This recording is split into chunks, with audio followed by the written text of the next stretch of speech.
কোনো ভুল বুঝাবুঝি থেকে থাকে, যেমন ধরেন যখন কোনো একটা অকারেন্স ঘটে ওর মধ্যে অনেক ধরনের রুমার ছাড়ায়, হয়তো কোনো রুমারের কারণে ছাত্ররা মধ্যে ভুল বুঝাবুঝি থাকতে পারে, ছাত্ররা ছোট মানুষরা অনেক ভুল বুঝতে পারে।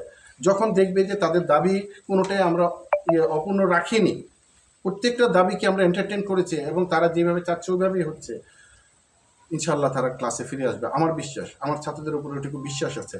আমি গত 5 মাস, আমি নিজে এখানকার ছাত্র, আমি এখানকার শিক্ষক, আর গত 6 মাস যাবৎ আমি চালাচ্ছি। 5 মাস হচ্ছে পূর্ণাঙ্গ দায়িত্বে আর এর আগে রুটিন দায়িত্বে চালাচ্ছি। আমি আমার ছাত্রদেরকে দেখেছি যে তারা সব ভালো কাজে আগায় আসে, তাদের ভুলগুলো দূর হয়ে যাবে তাদের এই উদ্যোগের কারণেই, আমাদের চেষ্টার কারণে।